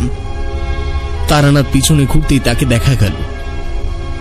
যে আলোতে সামনের মানুষটিকে দেখা যাচ্ছে তা বার হচ্ছে তারানাথের দুটি চোখ থেকে, এবং সেই আলোক রেখা দুটি শেষ হচ্ছে আগত আগন্তুকের দুটি চোখে। তারানাথ এগিয়ে গেল তার দিকে। আমিও এগিয়ে যেতে চাইলাম, কিন্তু পারলাম না। যেন আমি ওই প্রাণীগুলির মধ্যে কোন রকম অভিব্যক্তি প্রকাশ করার যোগ্য নই। যথাস্থানে দাঁড়িয়ে দেখলাম তারানাথ তার দিকে যত এগিয়ে যাচ্ছে ওই কুচক্রী ব্রাহ্মণের আর্তনাদ তত বাড়ছে। চিৎকার করে বলছে, মাথু, এটা তুই ঠিক করলি না। তন্ত্র সাধনার উন্নত এক কাপালিককে অন্যায় ভাবে হত্যা করাকে প্রশ্রয় দিলি তো। তোর ভালো হবে না, তোর ভালো হবে। আমি জানি না কোন স্বর্গীয় ঘটনার সাক্ষী আমি। মাতু পাগলি আমার সামনে। তারানাথের কণ্ঠ পেলাম, মা, তুমি আমার ডাক শুনতে পেয়েছো? আমায় তোমার পবিত্রতায় পবিত্র করো মা। আমায় নিয়ে নাও মা, কিশোরীকে ফিরিয়ে দাও, কিশোরীকে ফিরিয়ে দাও মা। এই প্রথমবার তারানাথকে উন্মাদের মতো কাঁদতে শুনলুম। মাতু পাগলি বলল, তুই আমাকে ডাকবি আর আমি তোর ডাকে সাড়া দেবো না, তা কি হয়? তোর কোনো ভয় নেই, পোড়া মুখ এদিকে আয়। বলে সে উচ্চস্বরে মন্ত্র পাঠ করতে শুরু করে। তার মন্ত্র উচ্চারণে চারিদিক মোহিত হতে লাগল।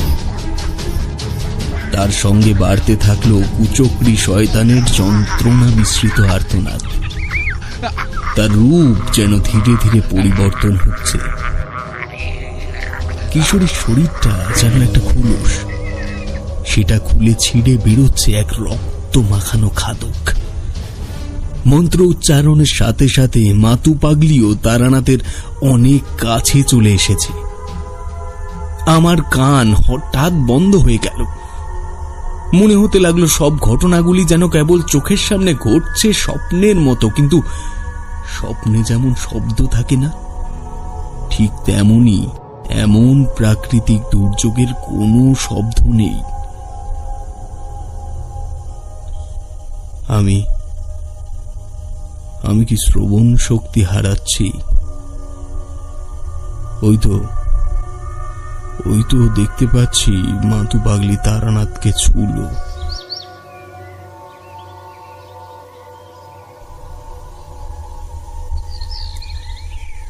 চোখ খুলে দেখি আমি সেই শিশু গাছটার তলায় শুয়ে আছি।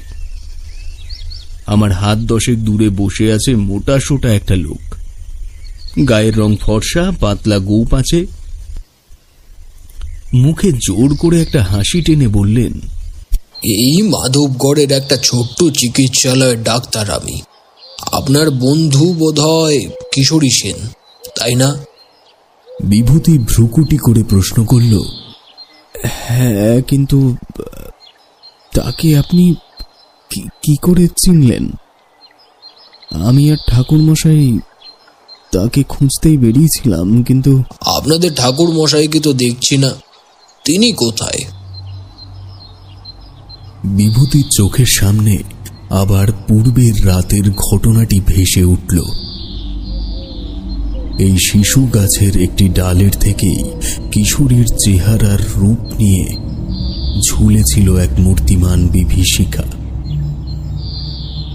তারানাথ যে লোচন কাপালিকের হাতের থেকে মাধব ঘোষের মেয়েকে রক্ষা করেছিল এবং কাপালিকের জাগানো বেতাল দিয়ে তাকেই হত্যা করেছিল, তার শিষ্য এসেছিল তারানাথকে নিহত করতে।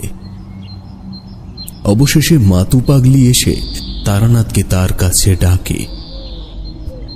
তারানাথ যত এগিয়ে যাচ্ছিল মাতু পাগলির দিকে, ততই এক বিচ্ছুরিত রশ্মি নির্গত হচ্ছিল তাদের 2 জোড়া দৃষ্টি যুগলের ভেতর থেকে। তারপর থেকেই তারানাথ উধাও। কিন্তু এ কথা বললে কি সামনের আগন্তুক বিশ্বাস করবে? বিভূতি খানিক চুপ করে থেকে বলল, তিনিও হারিয়ে গেছেন কিশোরীর মতন। আমি যে কি করে ওদের খুঁজে পাবো কিছুই। শান্ত হন বিভূতি বাবু, চলুন আমার সঙ্গে আমার বাড়িতে চলুন। পাশেই আমি থাকি। কিশোরী সেন আমার বাড়িতেই আছেন। ওনার কাছেই আপনাদের ব্যাপারে কাল রাত্রে আমি জেনেছি।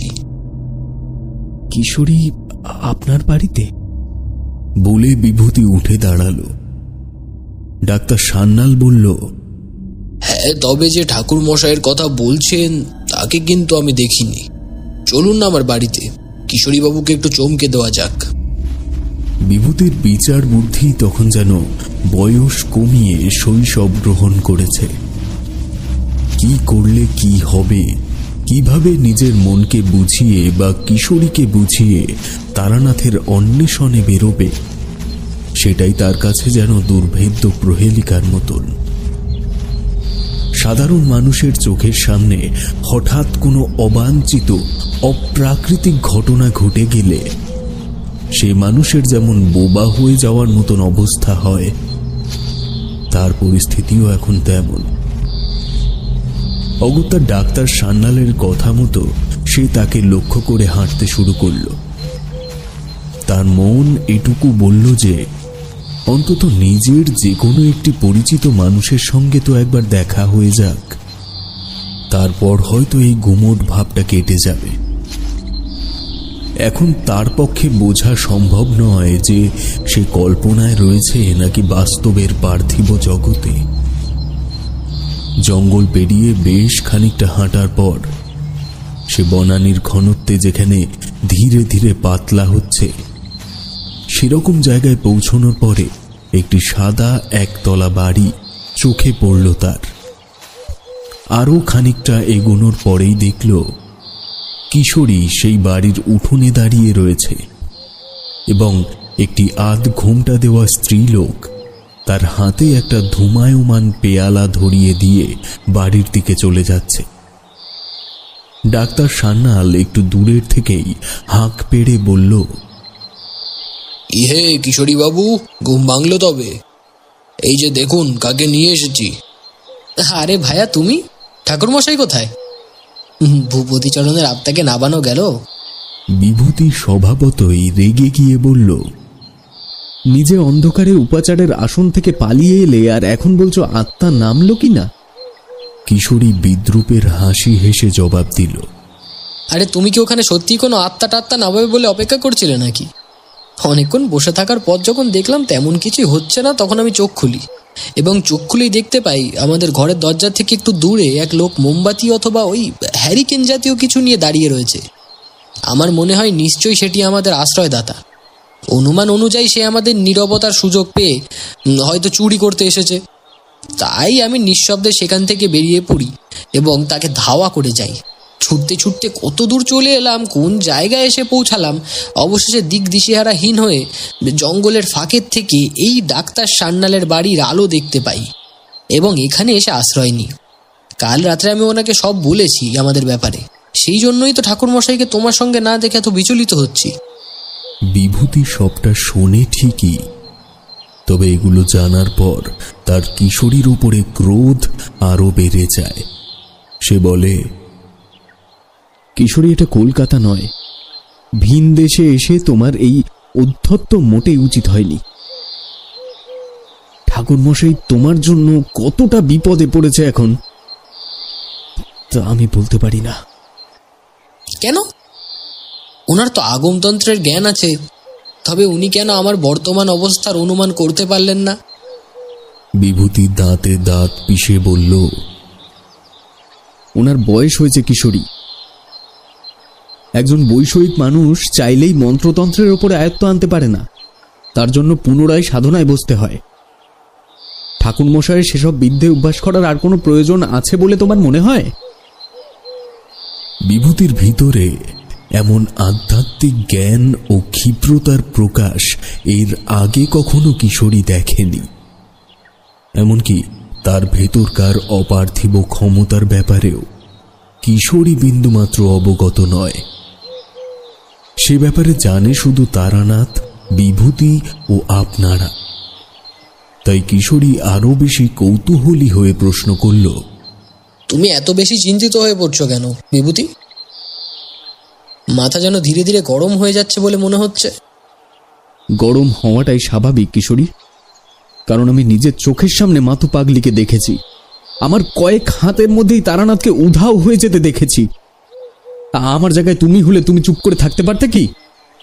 এই কথাটা বলতে বিভূতির যতটা উত্তেজনা বোধ হলো ঠিক ততটাই তামাশার আবহাওয়া খেলে গেল ডাক্তার সান্যাল ও কিশোরীর মননে। কিশোরী অট্টহাসি হেসে বলল, ঠাকুর মশাই উধাও হয়ে গেছে? আরে তুমি কি এখনো ঘুমোচ্ছ নাকি বিভূতি? ডাক্তার সান্যাল, একটু দেখুন তো আমার বন্ধুটার আবার কোনো শরীর খারাপ টারাপ হলো কিনা। বিভূতি এই কথা শুনে আরো বিরক্ত হয়ে উঠল। সে এক মুহূর্ত আর সেখানে দাঁড়িয়ে না থেকে পুনরায় জঙ্গলের পথ ধরল। দিনের আলোয় জঙ্গলটির প্রকৃতি পূর্ব রজনীর মতো প্রাণহীন নয়। গাছে গাছে পাখিরা খেলছে, দুটি কাঠবেড়ালি মুখে খাবার নিয়ে চোখের নিমেষে পাশের একটি আম গাছের মগডালে চলে গেল। বিভূতি ঘণ্টা দুয়েক ক্রোধান্বিত ও মর্মাহত হয়ে তারানাথকে খুঁজে বেড়ালো, কিন্তু কোথাও কোনো মানুষের অস্তিত্ব পেল না। এমনকি গত রাতের সেই শিশু গাছের তলায় পর্যন্ত কোনো প্রকার ধ্বংসলীলার অস্তিত্বই নেই। বিভূতি একবারের জন্য মনে করল কিশোরীর কাছে অর্থাৎ ডাক্তার সান্যালের বাড়িতে ফিরে গিয়ে তাকে পুরো বিষয়টা আবার বোঝায়, কিন্তু তাতে আদৌ কোনো কাজ হবে কিনা সেটার কোনো নিশ্চয়তা না থাকায় সে ঠিক করল কলকাতায় একাই ফিরে এসে আগে মটলেনে গিয়ে নিজের কৌতূহল ভঞ্জন করবে। তারানাথ যে কোনো প্রকার অলৌকিক মন্ত্র বলে মিলিয়ে গিয়েছে সে ব্যাপারে সে নিশ্চিত, তবে চর্মচক্ষুতে এই বিষয় প্রত্যক্ষ করার পর মন চায় সে চোখের সাহায্যেই তাকে খুঁজে বের করতে। এটাই মানুষের স্বাভাবিক প্রবৃত্তি।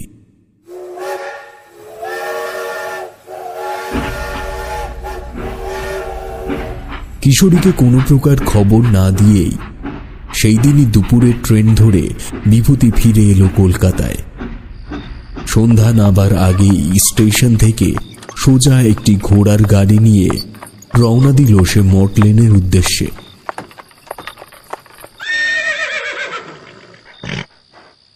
কিন্তু পরিণতি অনুমান স্বরূপ যা হওয়ার তাই হলো।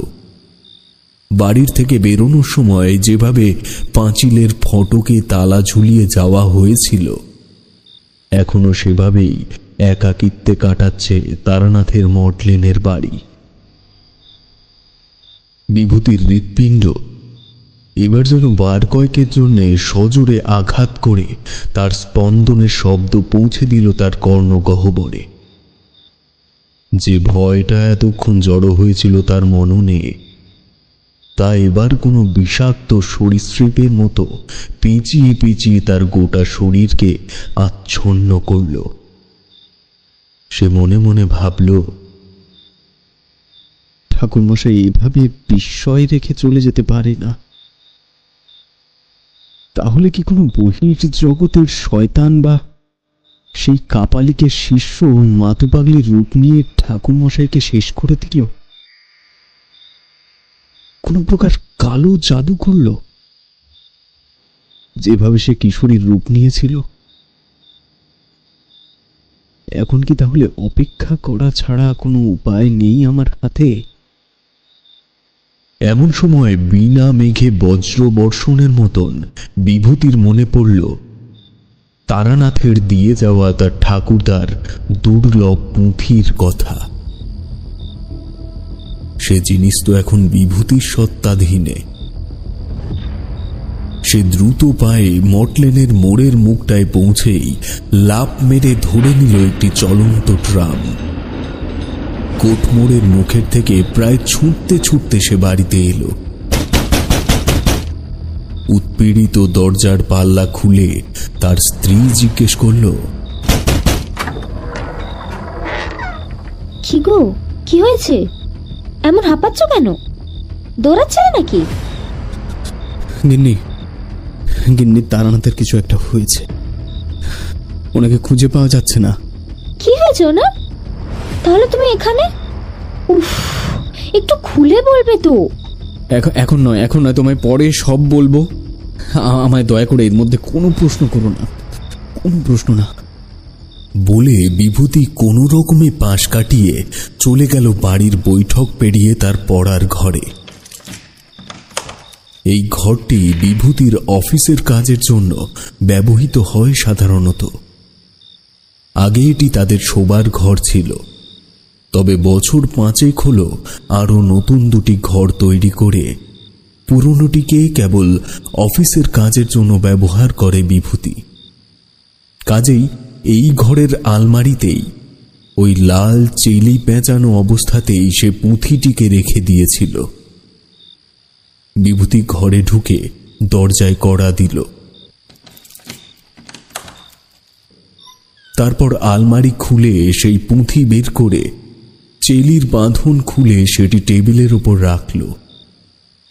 লক্ষ্য করল সে পুস্তকের মলাটে তারানাথের বর্ণনা মতোই কম্পিত হস্তাক্ষরে লেখা আছে, কোনো মহা সংকটে না পড়লে এই পুঁথি খোলা নিষিদ্ধ। বিভূতি ঘরের একটি জানলা খুলে দিয়ে চেয়ার টেনে নিয়ে বসল পুঁথির সামনে। তার কাছে এটাই তারানাথের জীবনের সবথেকে বড় সংকট সম। এমনভাবে তার ইহজগতের থেকে প্রস্থান হোক, এটা কোনোভাবেই মেনে নেওয়া সম্ভব নয়, অন্তত বিভূতির পক্ষে। তার দৃঢ় বিশ্বাস এই সমস্ত ঘটনার জন্য একমাত্র যে ব্যক্তি দায়ী সে হল কিশোরী। তাছাড়া এই মুহূর্তে ঠিক ভুলের বিচার গেছে কর্তব্যের অস্তাচলে। তারানাথের ঠিকানা পাওয়াই যেন বিভূতির মূল উদ্দেশ্য। কোথাও না কোথাও তার ভেতরকার শক্তির বহিঃপ্রকাশগুলো ঘটিয়ে তারানাথ বিভূতির অজান্তেই একটা গুরুর স্থান নিয়ে ফেলেছে, তা যেন এখন সে বুঝতে পারছে। বিভূতি পুঁথির মোটা মলাটের পাহারাটা ধীরে ধীরে সরালো। ক্রমে যে জরাজীর্ণ বাদামি রঙের পৃষ্ঠাটি উন্মুক্ত হল তার বর্ণনা হল, পৃষ্ঠাটির 4টি কোণেই ছেঁড়া ছেঁড়া দুর্বলতার চিহ্ন। গোটা কাগজটির ধার বরাবর বাদামি রঙের ঘনত্ব বেশি, আর সেই রং যত গোটা পৃষ্ঠাটির মাঝের দিকে এসেছে ততটাই ম্লান হয়েছে। আর এছাড়া সে পৃষ্ঠায় শৈল্পিক উপাদান হল একটি তারার মতো চিহ্ন। বিভূতি সে পৃষ্ঠার দিকে স্থির দৃষ্টিতে চেয়ে রইল কিছুক্ষণ। এমন সময় একটি দ্বার কাক তার খোলা জানলার লোহার গড়াদের ফাঁকে এসে তারস্বরে চিৎকার করে উঠল। কাজেই তার চোখ পড়ল খোলা জানলার দিকে এবং মনে পড়ে গেল দেবী ধূমাবতীর কথা। একবার তার অবচেতন মন ওই কাকের আর্তনাদের সাথে বর্তমান পরিস্থিতির মিল খোঁজার চেষ্টা করল ঠিকই, তবে পরক্ষণেই সেটাকে কাকতালীয় মনে করে খোলা জানলার কপাটগুলো ভেজিয়ে দিয়ে এসে ঘরের কোণের থেকে হ্যাচাকটা তুলে নিয়ে আবার চেয়ারে বসল। এবার সে পৃষ্ঠার দিকে তাকিয়ে সে যতটা অবাক হল তার থেকে বেশি জমে গেল তার মনের মধ্যে অযাচিত ভয়। যে পৃষ্ঠায় কিছুক্ষণ আগেই সে কেবল একটা তারার ছবি ছাড়া কিছুই দেখেনি, এখন সেই তারকা চিহ্নের নিচে 2টি বাক্য গঠিত হয়েছে। সেখানে লেখা আছে, যে মানুষ মিলিয়ে যাবে তার হদিশ পাবে চন্দ্র দর্শনে। বিভূতির মনে পড়ল এই চন্দ্র দর্শন শব্দটা সে তারানাথের মুখে শুনেছে। এমনকি তারানাথ নিজে বলেছিল যে বিভূতিকে চন্দ্র দর্শন শিখিয়ে দেবে, এবং সে প্রসঙ্গে সে ওই সাধনার প্রক্রিয়াও বলেছিল।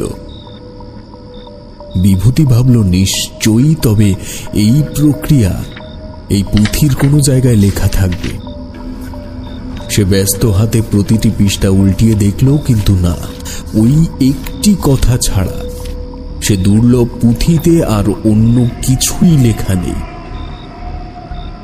পরক্ষণেই তার মনে হলো এটি কেবল একটা অতি প্রাচীন সঞ্চিত মূল্যবান পুঁথি নয়, হয়তো এই পুঁথির বিশেষত্ব এক একজনের কাছে এক এক রকম।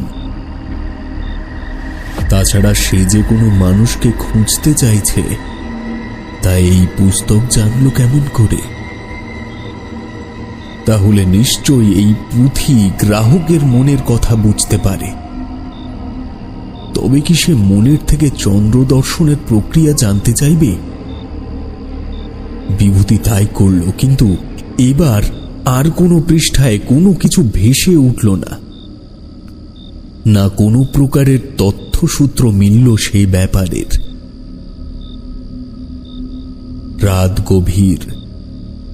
এর মাঝে তার স্ত্রী কেবল তাকে ডেকে গেছিল খাবার কারণে, কিন্তু সে কি আর এসব মাৎসর্যের পর্যায়ে আছে? আজ তার প্রবল ইচ্ছে হল তার স্বপ্ন দেখার শক্তি যেন যেভাবেই হোক সত্যি বলে প্রমাণিত হয়। জোর করে ঘুমোলেও তাকে ঘুমোতে হবে, তাকে দেখতে হবে তারানাথ কোথায় আছে। তবে তা কি আর নিজের ইচ্ছায় হয়? টানা ঘন্টা 2 চোখের পাতা বুজে থেকেও নিদ্রা দেবীকে সে তুষ্ট করতে পারল না। মধ্যরাতে ঘড়িতে যখন সময় 3:25, তখন সে জানলার কাছে দাঁড়িয়ে একটা সিগারেট ধরালো।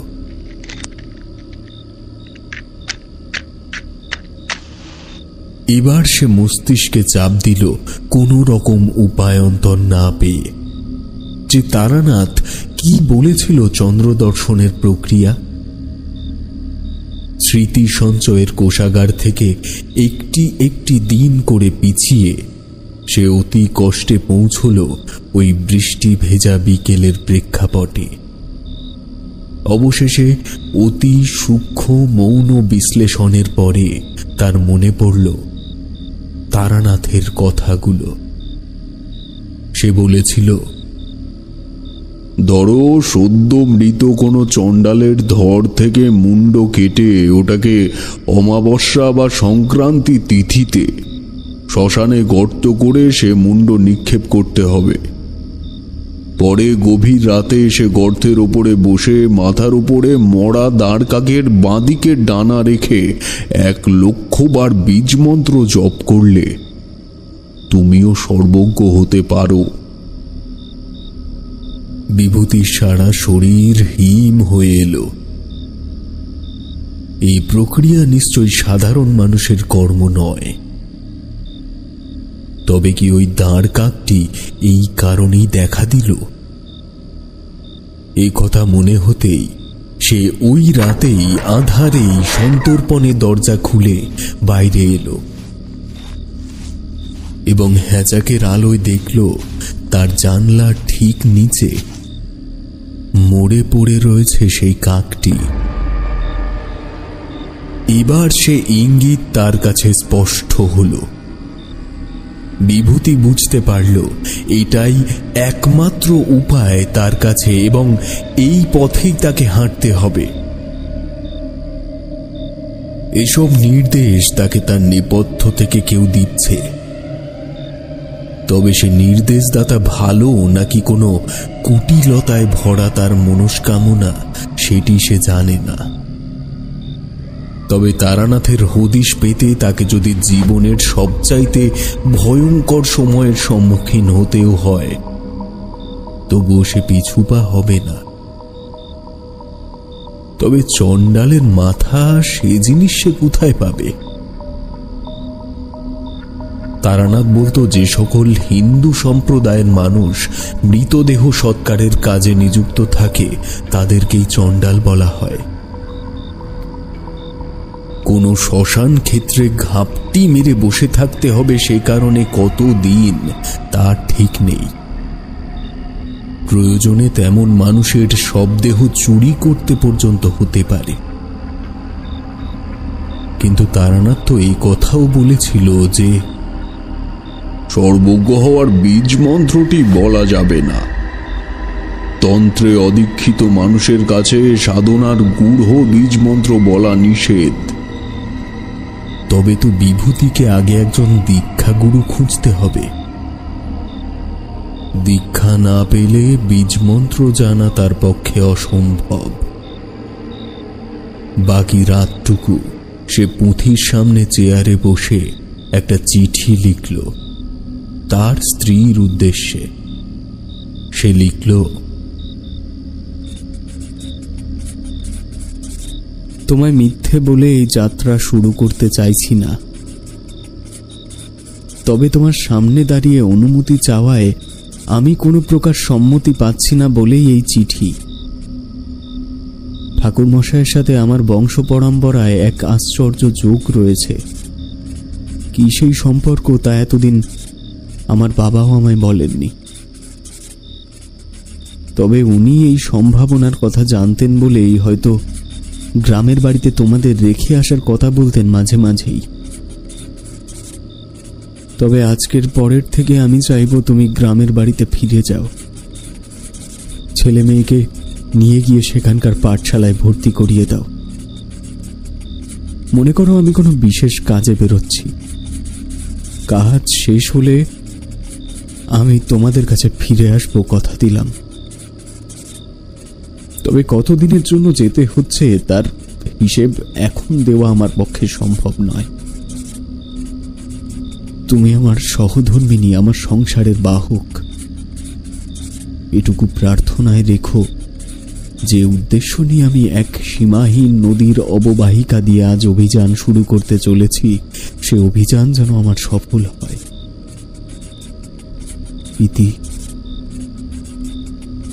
বিভূতিভূষণ বন্দ্যোপাধ্যায়। টেবিলের ওপরে কাগজটি রেখে দিয়ে সে ভোর হওয়ার আগে বেরিয়ে পড়ল গন্তব্যের উদ্দেশ্যে। যে অলৌকিক বৃদ্ধার দর্শন পেয়েছে সেই নিম্নতন্ত্রের অধিষ্ঠাত্রিনী মাতু পাগলি বিভূতির কাছে একজন দেবীর সমান। তারানাথের মুখে শুনেছিল সে মাতু পাগলির দেখা পেয়েছিল বীরভূমের কোনো এক প্রত্যন্ত গ্রামের শ্মশানে। প্রায় 2 যুগ কেটে গেছে সেদিন পেরিয়ে যাওয়ার পর। তবুও যখন সে মাতু পাগলির দর্শন পেয়েছে তখন গন্তব্য তার সর্বপ্রথম একটাই। হাওড়া স্টেশনে যখন সে তার বোচকা নিয়ে পৌঁছালো তখন সময় সকাল 10:20। পরনে সাদা ধুতি এবং সাদা হাফ হাতা জামা। অর্থ বলতে শেষ মুঙ্গেরে কাজে গিয়ে যে টাকা সে কোম্পানি থেকে পেয়েছিল, এতদিন যাবৎ তা খরচাপাতির পর যতটুকু অবশিষ্ট আছে ওইটুকুই। বিকেল 4টের সময় ট্রেন। অপেক্ষার প্রহর যেন শেষ হয় না। মায়া মমতা এর মধ্যেই কিভাবে যেন উভে গেছে নাকি কিছু সে বুঝতে পারছে না। আনমনেই সে বোচকার থেকে পুঁথিটা আবার বের করল। কৌতূহল বশত তার মলাট সরিয়ে আবার চোখ রাখল প্রথম পৃষ্ঠায়। এবার কিন্তু সেখানে কিছু চোখে পড়ল। যে কাগজ শূন্য হয়ে গেছিল সে কাগজের বক্ষে ফুটে উঠেছে আবার একটি বাক্য। সেখানে লেখা আছে, দশু মহাবিদ্যার চরাচরে স্বাগতম। এবং গত রাতের মতোই এই লেখা ছাড়া আর কোনো কিছু লেখা নেই গোটা পুস্তকে।